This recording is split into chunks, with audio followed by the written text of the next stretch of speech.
Madame, Monsieur, bonsoir et bienvenue dans ce nouveau rendez-vous de notre invité. On reçoit ce soir Mohamed Tahar Chalel, le directeur général de l'Agence nationale de l'emploi. On s'intéresse ce soir, vous l'aurez compris, au secteur de l'emploi, car si l'emploi va, tout va. 2016 aura été, selon le gouvernement, une année florissante en la matière. L'État a réussi coup sur coup à placer près de 400 000 demandeurs d'emploi en moins de 10 mois et faire passer le taux de chômage sous la barre des 10%. Le tout avec le concours du secteur économique privé qui absorbe désormais et à hauteur de 77% les demandes d'emploi, une véritable prouesse.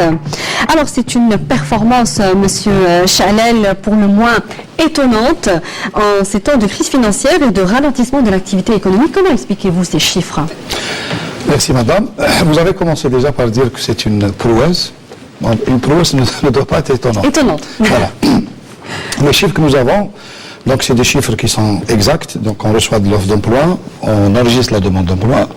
Nous avons des offres qui viennent des entreprises, notamment économiques, vous venez de le dire. 77% sont des entreprises économiques du privé et le reste, 23%, c'est des entreprises économiques du secteur public.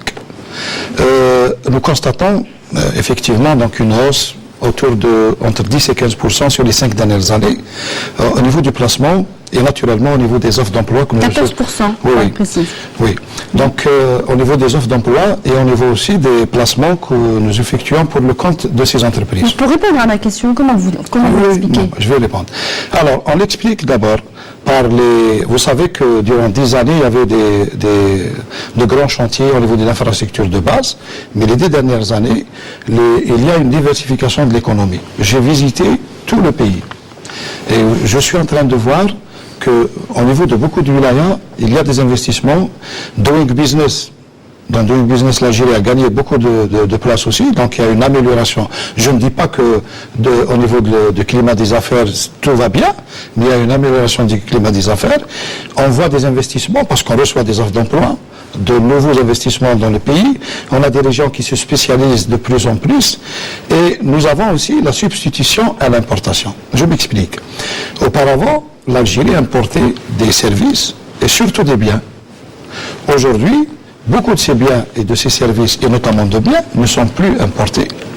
Donc avec la rationalisation la facture de l'importation reste quand même très élevée, monsieur. Évidemment, bien sûr. Évidemment. Nous n'avons pas encore réglé le problème de oui, mais les consommateurs vont continuer à consommer, madame. Et pour consommer, donc il faut produire. Ça a créé une opportunité d'investissement pour les investisseurs en Algérie, je dis bien en Algérie, donc qu'ils soient investisseurs algériens ou étrangers ou sociétés mixtes, mais ce qu'il faut signaler, c'est qu'il y a des investissements, des créations d'entreprises, des entreprises qui ont vu leur carnet de commandes augmenter, et ça a créé quand même une machine qui a fait que l'emploi est créé ici. Auparavant, quand on importe un bien, on importe une voiture par exemple, on crée des emplois à l'étranger. Aujourd'hui, quand on la construit ici, ou bien on la monte ici, avec des taux d'intégration qui augmentent, donc on crée de l'emploi ici. Vous voulez dire que l'Algérie qui amorce bientôt sa 3e année de la chute des prix de l'or noir, cette conjoncture n'a aucun effet, voire au contraire, un effet positif sur l'emploi en Algérie? Je ne dis pas qu'elle n'a pas d'effet, qu'elle n'a aucun effet. Mais je dis qu'au niveau de l'emploi, nous le constatons, on peut vous donner les noms par nom et prénom. Nous avons de la création d'emplois au niveau de l'économie, des investissements qui sont lancés un peu partout, et il y a de la création d'emplois. Les entreprises en souffrent aujourd'hui de cette conjoncture économique en Algérie, notamment les entreprises dans le secteur de l'automobile. On parle de licenciements de près de 5000 emplois concernés. Le secteur du bâtiment ne se porterait guère mieux. Donc, Encore Mais il y a une des fois. emplois qui se créent par ailleurs. Par exemple, dans l'agriculture, on a une augmentation. Mais On était à l'agriculture 4%. est totalement boudée par les... Non, mais maintenant, nous avons... Par les chômeurs. Mais maintenant, nous avons quand même, ça augmente un petit peu. On était autour de 2 à 3%. Aujourd'hui, on arrive à faire des déplacements autour de 8%. Donc, il y a une reprise. Sur combien Je n'ai d'offres pas le chiffre exact, mais par exemple, je vous donne aussi l'exemple de l'ANSES et de la CNAC. Auparavant, il y avait des financements d'activités, notamment dans les services. Maintenant, les financements de l'activité dans l'agriculture est passé autour de 25%, si ce n'est pas plus. Je n'ai pas le chiffre exact. Donc, il y a des secteurs qui commencent à reprendre et d'autres, bien sûr, quand vous parlez des véhicules, vous me parlez des concessionnaires. Moi, je vous parle. Oui, je parle des concessionnaires. Mais par ailleurs, il y a des usines de montage de véhicules. Il y a une à Oran, il y a à Tiaret, il y a de la mécanique également à Constantine, il y a des partenariats qui se font, et ces partenariats permettent de créer de l'emploi. Et je considère que ces emplois sont des emplois beaucoup plus pérennes. Parce c'est des emplois dans 10 usines, et on a des citoyens qui sont... Alors, certains spécialistes, et ce soir je vous demanderai de réagir sur cette problématique assez récurrente par rapport aux chiffres sur l'emploi, ils remettent en cause la fiabilité des chiffres avancés par l'ANEM et par le secteur en général, et se demandent notamment comment un pays comme le nôtre a pu créer depuis 2010 près de 3 millions d'emplois dans le secteur économique, essentiellement, comme vous le dites, grâce essentiellement à l'investissement public. C'est toujours l'État qui injecte de l'argent. Ils disent que ce chiffre n'est pas réel. Non, il y a eu des créations. Qu'est-ce que vous leur répondez? Il y a eu des créations qui étaient le fruit de beaucoup d'investissements publics. Mais aujourd'hui, vous avez des investissements privés.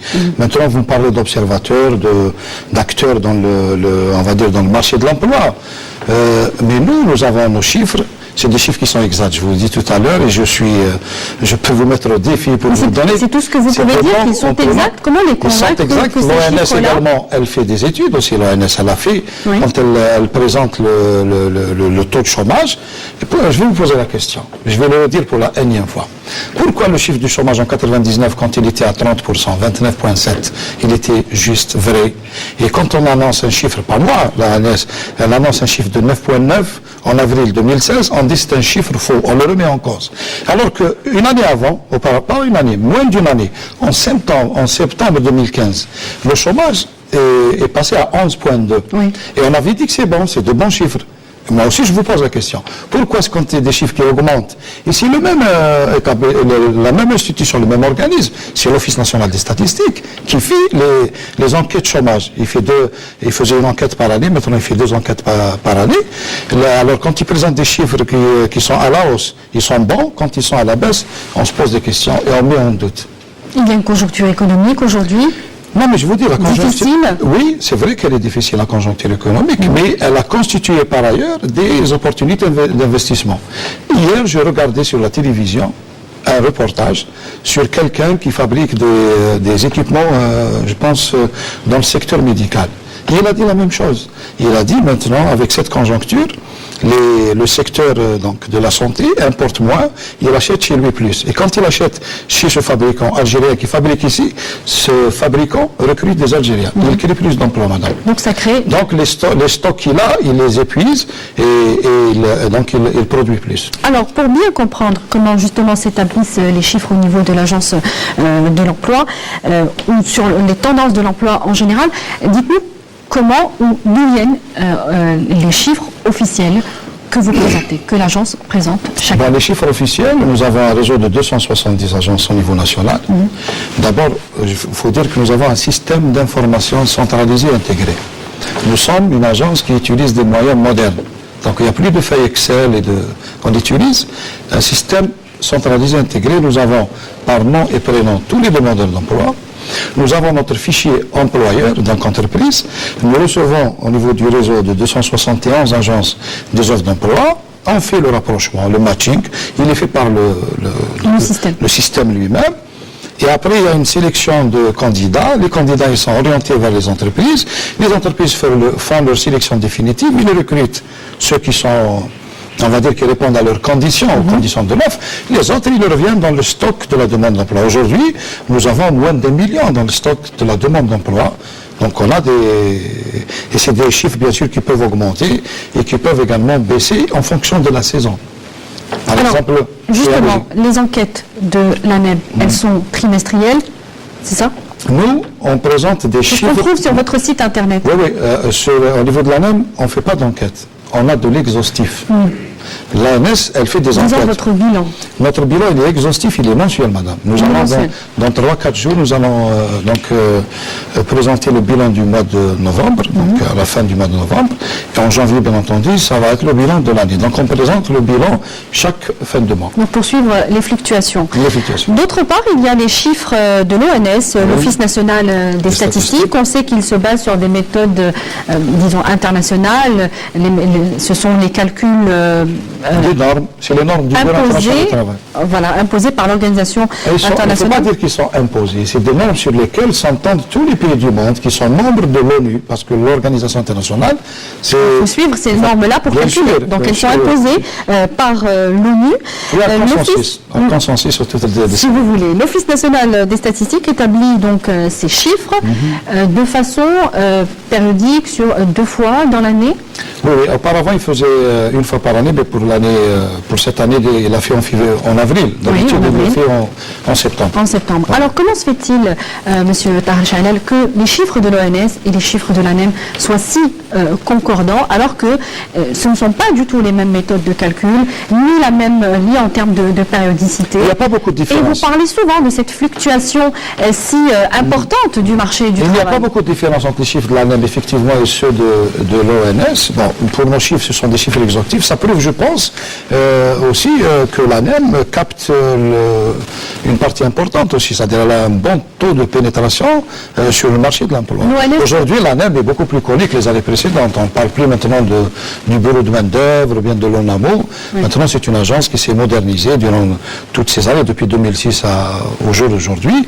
Nous maîtrisons de mieux en mieux donc tous les mouvements qui se font, tous les flux qui se font sur le marché de l'emploi. Monsieur Chanel, Et ça nous permet de donner une image du marché de l'emploi. Dans les pays développés, disons, je prends l'exemple de la France ou de l'Espagne, Oui, il y a distinctement 2 méthodes de calcul par rapport au secteur de l'emploi. Oui. Il y a Oui. l'équivalent en France L'INSEE, de l'ANEM qui est le pôle emploi, et puis l'INSEE l'INSEE, oui. qui est l'équivalent de l'Office national. Vous savez qu'il y a à peu près 600 000, enfin une différence De 600 000. de chiffres de 600 000 personnes. Je vais vous expliquer. Il ne peut pas y avoir de concordance. Non. La même chose en Espagne, Non, mais il y a quand je vous 1 dis- million Mais quand je vous dis qu'il y a une d'individus de concordance, différence. il y a des différences. Il y a Elles des- sont minimes. autour de 100 000, 80 000 de différence. Elles sont très Mais minimes. madame, au niveau de Pôle emploi, ou bien au niveau de l'ANEM, l'inscription, c'est un acte volontaire. C'est le citoyen qui doit s'inscrire en tant que demandeur d'emploi. Et ça, c'est une des conditions pour qu'on puisse donner la définition de demandeur d'emploi à un citoyen. Il doit chercher activement son poste de travail. Donc, quand il cherche, il fait la démarche. La démarche commence par une inscription. Donc, au niveau de l'ANEM ou de Pôle emploi ou de l'ANAPEC ou je ne sais pas dans quel... Il y a des services publics partout dans le monde. La démarche de l'inscription est la première, on va dire, la première étape. Après, par la suite, il y a la sélection et tout. Donc, l'ANEM aussi, à travers notre ministère de tutelle, qui est le ministère du Travail, de l'Emploi et de la Sécurité sociale, transmet périodiquement les chiffres de l'emploi, non seulement de l'ANEM, À l'Office mais aussi, national des bien sûr, mais ceux de l'ANSES aussi. Et Donc de la CNAC. l'ONS se base sur les chiffres de l'ANEM Je ne pour dis pas qu'ils se rendre ces basent rapports. totalement, parce qu'il faut une enquête. Ils Ça vont explique sur le en tout cas terrain. la concordance Ils ont, des madame, chiffres. ils ont un panel, madame. Ils ont ils font par sondage. Donc, ils ont un ensemble de ménages sur lesquels ils font leur enquête. Après, ils ont leur technique de calcul. Ils prennent en Et ça considération. concorde à chaque fois Ils prennent ça- avec l'ANEM. Non, mais ça ne concorde pas comme ça d'une manière automatique, mais ils utilisent des normes qu'ils ont. Alors, 351 000 demandeurs, c'est le chiffre du mois de septembre, je crois. Donc, demandeurs d'emploi placés, hein, c'est ce que vous avez Ouais, déclaré. Ça fait une différence de 14% Autour par rapport de- à l'année dernière, autour- à la même période. C'est tout cela en moins de 10 mois. On disait, c'est une prouesse. L'agence a toutefois enregistré... C'est étonnant. Ouais, c'est étonnant. L'agence a toutefois enregistré jusqu'au 30 septembre dernier 919 000 Oui. demandeurs d'emploi, ce qui a peut-être encore augmenté au moment où nous Oui, parlons. ça a augmenté à 964 000 au mois d'octobre. Donc, dans le est-ce chiffre. que Mais je peux l'ANEM- vous expliquer pourquoi ça augmente, par exemple. Allez-y. Au mois de septembre, vous savez déjà au mois de juin, vous avez des cohortes qui sortent de l'université, des systèmes de formation.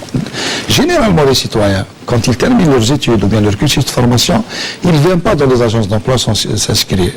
Ils vont en vacances, ou après, au mois de septembre, quand il y a la rentrée sociale, on va dire c'est la rentrée de tout le monde, et les gens viennent s'inscrire, et on constate... Il y a un rush. Voilà, on constate qu'au mois de septembre, octobre, novembre, même en décembre, on va constater qu'il y a une légère augmentation donc, du nombre de demandeurs d'emploi. Alors, entre-temps, il y a une différence entre les demandeurs d'emploi placés et ceux qui attendent encore. Oui. Ça fait un peu plus de 500 000 demandeurs. Est-ce que... Là, vous ne pouvez pas faire de soustraction sur le marché de l'emploi. Allez-y.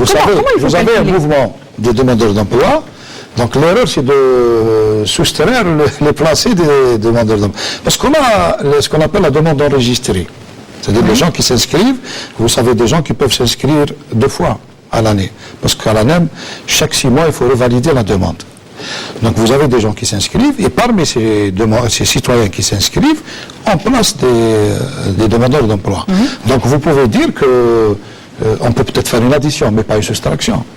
On peut dire qu'il y a 1 500 000, 400 000, après on a placé 400 000. Mais vous ne pouvez pas soustraire 400 000 pour dire qu'il n'y a que 500 000. Dans les calculs, les statistiques de l'emploi, on n'utilise pas ces méthodes qui sont trop simples. Donc est-ce qu'il y a un mouvement, il y a une fluctuation. Est-ce qu'il y a un objectif annuel, disons, sur les placements au niveau de l'ANEM? Au niveau de l'ANEM, les placements sont le fait de l'économie. C'est l'économie qui crée de l'emploi. On ne peut pas. Bon, l'objectif pour nous, en tant que service public de l'emploi, c'est de capter plus. C'est-à-dire de capter plus. Parce qu'on n'est pas seul. Nous avons aussi des agences privées qui font le placement. Bon, elles ne font pas le chiffre de l'ANEM. Elles font autour de 10 000 l'année. Mais nous, en tant que mastodonte, on va dire, un grand service public de l'emploi, on capte le maximum des offres d'emploi qui sont sur le marché, à travers d'abord la qualité de service qu'on offre, mais on fait aussi ce qu'on appelle la prospection. Donc on se déplace, on a des conseillers qui se déplacent. En attendant, les demandes insatisfaites, je ne vais pas faire la soustraction comme vous le dites, mais ça fait à peu près un peu plus de 500 000 demandeurs d'emploi. Non, on a moins d'1 million de demandeurs d'emploi qui sont dans les stocks au 31 octobre. Ils sont dans les stocks, on n'a pas pu les placer. Voilà. Alors, qu'est-ce qu'ils deviennent? Comment ces dossiers sont traités? Après, au mois de novembre, madame, il y a peut-être parmi ces demandeurs d'emploi certains qui sont placés en novembre, et d'autres qui vont être placés sur décembre, et d'autres qui vont arriver sur le marché de l'emploi. Vous avez peut-être des citoyens qui ne se sont jamais inscrits, vont venir s'inscrire. Donc, c'est toujours en mouvement. Il y a toujours un mouvement sur le marché. Alors, il y a un chiffre qui est, lui, normalement véridique, 24%. 24% de chômage chez les 16-24 ans, c'est assez important comme chiffre. Et il a baissé par rapport à... Il y a une légère baisse, effectivement. Cela représente à peu près 818 000 jeunes donc fraîchement arrivés sur le marché du travail rien pour cette année. Comment se fait-il qu'on n'arrive pas à placer les nouveaux... Moi, je peux voir ça autrement. Les nouveaux universitaires. Vous le voyez, vous pensez qu'on n'arrive pas à les placer. Mais quand vous voyez les 2 caractéristiques principales du chômage en Algérie. D'abord, c'est un chômage de primo-demandeurs. Oui. Vous venez de le dire. La grande majorité, ils viennent d'arriver sur le marché de l'emploi. Alors que les dispositifs d'aide à l'insertion visent justement cette Donc ils viennent d'arriver, ça veut dire que ceux qui étaient déjà, on les a placés, on a réussi à les placer. Donc vous avez des citoyens qui arrivent pour la première fois sur le marché de l'emploi. Ils viennent fraîchement, soit sortis de l'université, ou bien de la formation professionnelle, ou bien des jeunes qui ont peut-être fait du décrochage scolaire et qui viennent sur le marché de l'emploi. Donc quand vous avez ces 2 caractéristiques, chômage de jeunes, autour de 78%, et chômage de primo-demandeurs. On n'a pas encore beaucoup de chômeurs de longue durée, d'abord, et on n'a pas aussi beaucoup de chômeurs qui ayant déjà travaillé. Qui ont perdu leur emploi, c'est ce que vous voulez dire. Perdu l'emploi. À peu près 100 000. Selon l'enquête. Là aussi, il y a une différence entre nous et l'ONS. L'ONS donne un chiffre beaucoup plus important que nous. Vous avez moins de 100 000... On a moins que le chiffre de l'ONS. Non, le chiffre de l'ONS, il n'est pas de 100 000, il est un peu plus. Donc, des gens qui ont perdu leur emploi. Donc, par rapport à ces jeunes qui sont... Ce ne sont pas des jeunes uniquement. C'est-à-dire, on a des demandeurs d'emploi. Les 16-24 ans, je crois. Oui, mais on a la plus grande majorité, c'est des jeunes. Oui. Donc, pourquoi on n'arrive pas à infléchir encore plus ce chiffre malgré les dispositifs d'aide à l'insertion, malgré... D'abord, parce que nous sommes une population jeune, donc elle représente naturellement la plus grande majorité. Et puis, nous avons aussi des difficultés d'employabilité. D'employabilité, je parle de la formation. Parce que si vous parlez aux employeurs aussi, ils vont vous poser le problème. Alors, le problème qui se pose maintenant, on a un paradoxe. Dans certains cas, vous avez des employeurs qui cherchent des travailleurs et des travailleurs qui cherchent de l'emploi. Vous avez des employeurs aussi qui cherchent des travailleurs. Moi-même, je fais des tests de sélection de temps en temps. Je fais les tests de sélection et je constate qu'il y a beaucoup de jeunes que j'ai rencontrés personnellement ici à Alger ou bien dans le territoire national lors de nos visites dans les agences. Et nous travaillons sur cet axe. Notre ministère, avec le ministère de la formation professionnelle, c'est pour améliorer l'employabilité des jeunes. Donc, qu'est-ce que vous voulez dire clairement, M. Chalel? Améliorer l'employabilité, en termes de qualification, on ne veut pas avoir des jeunes, par exemple, qui ont entre 18 et 24 ans et qui ont soit fait le décrochage scolaire ou bien ont fait des formations qui ne sont pas adaptées. Ou fraîchement diplômés. Voilà, doivent faire des formations. Ils doivent améliorer leurs capacités. Par exemple, vous avez beaucoup de jeunes qui viennent, et d'ailleurs même l'enquête, l'ONS le dit, si vous avez regardé l'enquête, 53% des demandeurs d'emploi qui sont touchés par l'enquête de l'ONS ou bien, et n'ont pas de qualification solide. Et là, il y a un travail qui se fait actuellement entre la formation professionnelle et l'ANEM, à travers le ministère du Travail, pour nous orienter. Non, mais trouver les solutions idoines. D'accord. Idoines, d'abord dans notre système aujourd'hui, le système d'information peut nous dire, avec un système d'information décisionnel, peut nous donner une image. On peut voir où on a beaucoup par exemple, de demandeurs d'emploi qui ont des diplômes dans les sciences humaines. Nous avons de grands problèmes. On n'a pas de problème avec les universitaires qui ont fait des formations techniques. On n'a pas de problème également par les universitaires qui ont fait, au niveau du LMD, le process ou bien le parcours professionnel. Alors, on va un petit peu avancer. On a compris un petit peu l'idée. Je vais vous faire rapidement réagir puisque le temps qui nous est imparti va bientôt se terminer. Déjà. Il y a des constantes, oui, selon donc notamment le CREAD qui a réalisé une analyse assez, disons, exhaustive sur le secteur. Il y a des constantes qui s'installent dans le marché du travail algérien, décrites donc, comme je vous le disais, par le CREAD. Qu'est-ce que vous direz sur la prédominance du secteur privé, vous l'avez dit, à hauteur de 70%. Aujourd'hui, on se base sur la PME pour recruter. Seulement, la PME, elle est encore fragile en Algérie. Un mot sur ça, rapidement. Bon, la PME, je ne dis pas qu'elle est fragile. Je dis que la matrice, au niveau de l'Algérie, elle n'est pas encore noircie. Le projet de loi non, on a moins d'entreprises, on doit avoir beaucoup plus d'entreprises. On a autour de 20 entreprises pour 1000 habitants, alors qu'on devrait avoir autour de 45 entreprises. C'est-à-dire qu'il y a encore des opportunités d'investissement dans notre pays. La faible part du secteur productif, le secteur tertiaire se taille la part du lion dans le recrutement. Ça c'est universel, madame. Ça, c'est universel. Les services, ce sont les premiers créateurs d'emplois dans le monde entier. Mais le secteur productif, on le disait par rapport notamment à la PME... Ça commence à reprendre. Ça commence à reprendre. On commence à produire, on produisait, mais on sent maintenant qu'il y a une réelle reprise de beaucoup de secteurs, madame. La dominance des emplois temporaires à hauteur de 80% selon le CREAD, et donc précarité de l'emploi en Algérie. C'est pas forcément précarité. Ça, c'est un débat. On n'a pas le temps pour débattre de toute cette question. Oui, justement. Oui, mais il y a des gens qui voient ça comme étant de la précarité et d'autres qui le voient comme étant une autre forme de contrat, et ça existe dans tous les pays européens. Ils ont les mêmes... On sait que les Algériens cherchent plutôt l'emploi pérenne plutôt que... Tout être humain cherche un emploi stable, mais emploi en CDD ne veut pas dire emploi instable. Alors, quand vous êtes compétent, madame, on vous emploie, on cherche à vous recruter.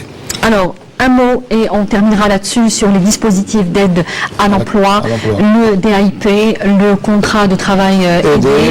Ce sont des dispositifs qui, on le sait, l'État va les maintenir pour 2017 et il les a déjà prévus. Il les a déjà prévus dans le budget de la loi de finances 2017.